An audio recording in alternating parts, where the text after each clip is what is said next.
I will never forget the time that my father taught me a very valuable lesson. Now, in the middle school that I went to, if you ever got a bad grade on an exam, you had to get it signed. So like, when they give you the test back, you have to take it home and you have to get the test signed. If not, they would call your house to let the parent know directly, your son failed this test. That's a crazy rule if you ask me. I understood it because they wanted to keep everybody accountable, but I was scared because I failed this test. I got like a 62 or 63 on this exam. I'll never forget it because I was terrified of showing my father when he got home from work. He ends up getting home and I'm nervous. I'm damn near teary-eyed. I'm handing him the exam and I'm like, Dad, I messed up on this test, but you have to sign it or else the teacher's going to call you, this. And I'm explaining to him. And he looks at me. He's like, why'd you get this grade? I'm like, I don't know. I tried my hardest. I tried my best. I studied for the test. I don't know how I failed. He looked at me and he was like, Nilus, did you actually try? I was like, yes, I tried my hardest. I studied every day. He was like, Nilus, did you actually study? And I was like, yes, yes. And I will never forget, he pulled me. We had a big mirror in our living room and he pulled me in front of the mirror and he said, I want you to look at yourself in the mirror and tell yourself that you tried, you studied, and you put all of your effort into this test. And I couldn't, man. I couldn't because I know I didn't. I was lying to him. I didn't study and I didn't try my hardest. I walked into the class that day and I thought I would be able to wing it or just cheat my way through the test, but I couldn't. I failed. And he told me, you will be able to lie to anybody. You can lie to your mom, your dad, your aunt, your uncle, your mother, your brother, whoever you want to lie to. You can lie to anybody in this world, but you will never be able to lie to yourself. And at the time, I'm like, damn, that's deep. But as I got older, I began to realize how valuable that lesson was because most people don't understand that self-mastery requires self-honesty. The only way to become the best version of yourself is to be honest with yourself.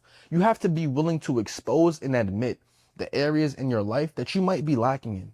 If you're somebody who lacks discipline, you need to start working towards your discipline. If you're someone who lacks the knowledge or the skill set to make a lot of money, then you have to be willing to admit that in order to change it. And self-mastery is the prerequisite to anything successful in life. And obviously everybody's definition of success in life is different. My definition of success might be living on a farm with chicken.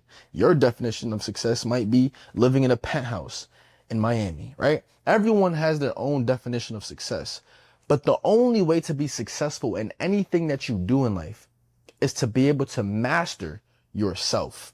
Self-mastery. And the only way to master oneself is to be honest with yourself. And that is literally the hardest thing to do because so many times we avoid the things that we have to change in your life. And I realized that the change is on the other side of the challenge. And I made a video about going through struggle and experiencing conflict in your life.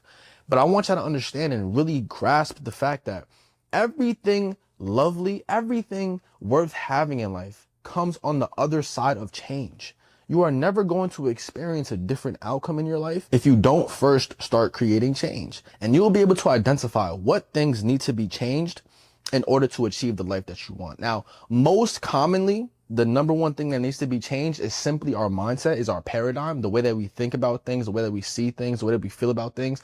That is usually the most common thing that needs to be changed because we have so many ways of thinking about certain things that we were taught from young, that we were taught from society, that always are in conflict with what we actually want to experience in life.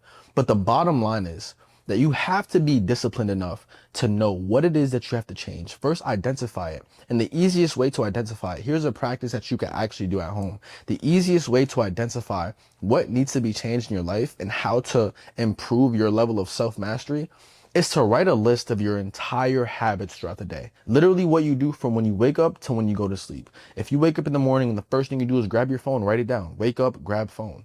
If the first thing you do is wake up and make your bed, write it down. Wake up and make your bed. And I want you to create a list.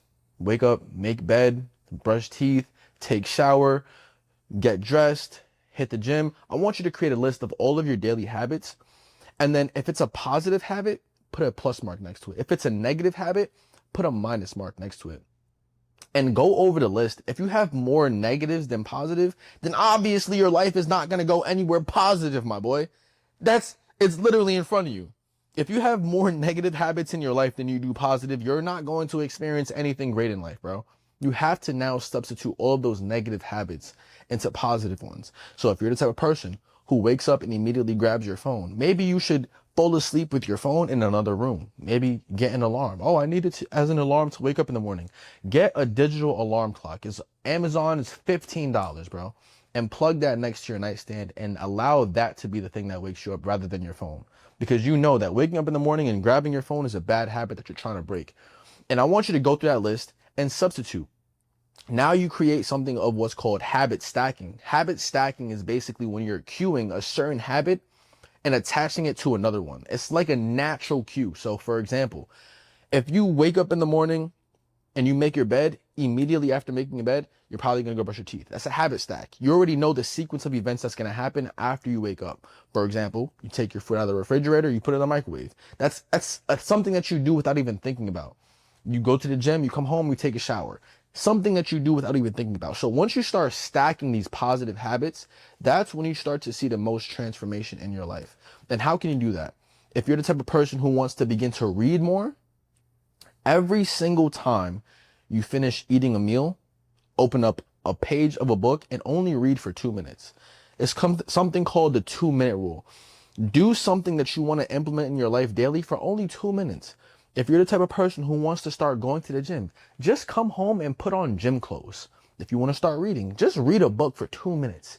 If you want to start learning a new skill, just study that skill for 2 minutes.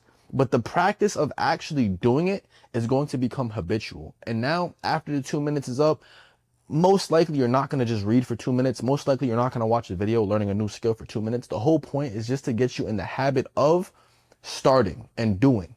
The 2-minute rule is literally to get you in the habit of starting the new habit. Because oftentimes we have this big goal, self-mastery being a major example. We have a big goal and we're not able to dial it down to daily actionables. And that right there is what limits us from actually starting in the first place. But if you get in the habit of starting and taking small steps towards what you want to achieve, then over time, you're naturally and inevitably going to move closer and closer and closer towards your goal. So the 2 tips from today's video in order to master yourself, number 1 is discipline. Number 2 is habit stacking. And number 3, using the 2-minute rule to actually get started. Okay. Now I post videos like this all the time in my VIP community. If you guys are interested in making more money, improving your physique, boosting your confidence, and improving the quality of your life, then I want you to DM me on Instagram and I'll send you over the link where you could subscribe to the community and literally change your life, bro. I'm gonna end this video here. Make sure you guys stay tuned for the next one, and I'm gonna catch you on the next one, man. Peace.